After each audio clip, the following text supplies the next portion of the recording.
उज्जैन में सिंहस्थ 2028 को लेकर पेशवाई मार्ग की अभी से जिला प्रशासन ने चिंता करना शुरू कर दी है। उज्जैन कलेक्टर ने पेशवाई मार्ग का निरीक्षण किया। उन्होंने कहा कि पेशवाई मार्ग में कुछ स्थानों पर अभी भी चौड़ीकरण की जरूरत है। इसके अलावा महाकालेश्वर मंदिर सवारी मार्ग को लेकर भी डीपीआर डिटेल प्रोजेक्ट रिपोर्ट तैयार हो रही है। महाकुंभ में साधु सन्यासियों की अलग अलग परंपराएं तो देखने को मिल ही रही हैं। वहीं जो लोग भी महाकुंभ में पहुंच रहे हैं उनको भी अलग अलग परंपराएं देखने को मिल रही हैं। बिहार से आए हुए कुछ लोगों की बोझी परंपरा है, जिसमें वह अपने घर से कावड़ लेकर निकलते हैं, उसे कुछ दूरी पर रखकर फिर पूरे रास्ते बिना किसी के हाथ का कुछ खाए अपना खुद का खाते पीते और बनाते खाते हुए संगम पहुंचते हैं। उत्तर प्रदेश स्थित प्रयागराज में महाकुंभ के दौरान 29 जनवरी बुधवार को रात 1 बजे मची भगदड़ में 30 लोग मारे गए। ये जानकारी राज्य सरकार ने साझा की। इस बीच मुख्यमंत्री योगी आदित्यनाथ ने 3 अहम ऐलान किए। पहले ऐलान में सीएम ने मृतकों के परिजनों को 25 लाख रुपए मुआवजा देने की घोषणा की। इसके अलावा दूसरी जरूरी घोषणा न्यायिक कमेटी के संबंध में की। तीसरी सदस्यीय कमेटी के तहत न्यायिक जांच का ऐलान भी किया। मध्य प्रदेश कांग्रेस कमेटी के अध्यक्ष जीतू पटवारी ने आरोप लगाया है कि केंद्र सरकार शंभू खनौरी बॉर्डर पर 1 साल से चल रहे किसान आंदोलन को लेकर गंभीर नहीं है। किसानों से बातचीत के लिए कृषि मंत्री शिवराज सिंह चौहान ने 14 जनवरी शाम 5 बजे का समय दिया है, जबकि इस दिन कृषि मंत्री के पुत्र के विवाह का रिसेप्शन रखा गया है।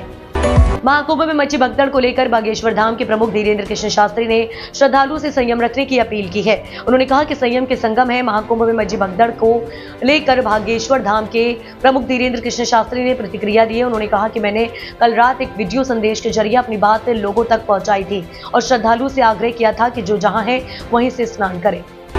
महाकुंभ में मौनी अमावस्या के दिन संगम पर भगदड़ मच गई थी। 17 घंटे बाद पुलिस और मेला अधिकारी ने इस हादसे पर प्रेस कॉन्फ्रेंस की। डीआईजी ने बताया कि भारी भीड़ के कारण बैरिकेड्स टूट गए, जिसके बाद लोग एक दूसरे को कुचलते हुए चले गए। इस भगदड़ के कारण 90 लोग घायल हो गए, जिसमें 30 लोगों की मौत हो गई। वहीं सीएम योगी ने भी मृतकों के परिजनों को 25 लाख रुपए देने का ऐलान किया है। एमपी के सभी अस्पताल हो या सरकारी दफ्तर, मूक बधिर दिव्यांगों को अपनी समस्या बताने के लिए परेशानियों का सामना करना पड़ता है। अब उन्हें परेशान होने की जरूरत नहीं।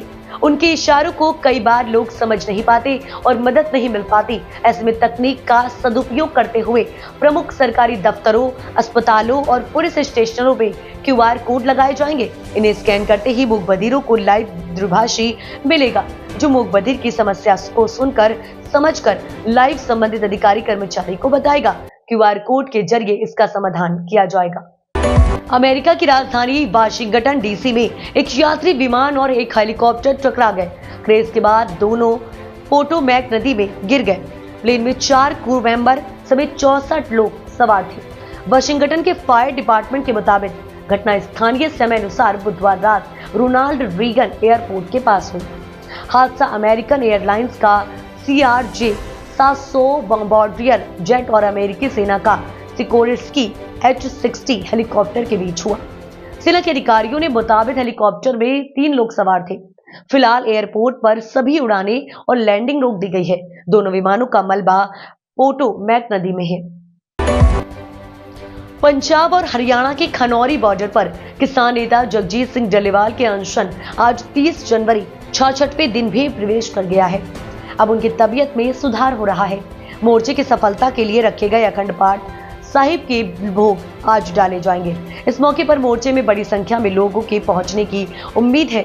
आज सुबह ब्यास से सैकड़ों ट्रैक्टर ट्रॉलियों का जत्था अमृतसर से शंभू बॉर्डर के लिए रवाना हुआ। इससे पहले बुधवार को एक याचिका पर सुनवाई हुई करते हुए सुप्रीम कोर्ट ने कहा था, डल्लेवाल ने सरकार द्वारा गठित कमेटी से बातचीत करने का फैसला किया है। यमुना में कथित जहरीले जल को लेकर शुरू हुई सियासत थमने का नाम नहीं ले रही है। इस मुद्दे पर बुधवार को जहां सबसे पहले पीएम मोदी ने अपनी रैली के जरिए आम आदमी पार्टी को घेरा, उन्होंने कहा कि यह हरियाणा वालों का नहीं बल्कि भारतवासियों का अपमान है। देश इन्हें माफ नहीं करेगा। इसके बाद हरियाणा के सीएम नायब सैनी पल्ला पहुंच गए और वहां यमुना किनारे जल पिया। मामले में हरियाणा सरकार ने सोनीपत की अदालत में शिकायत कर दी। कोर्ट ने केजरीवाल को नोटिस जारी करके 17 फरवरी को जवाब मांगा।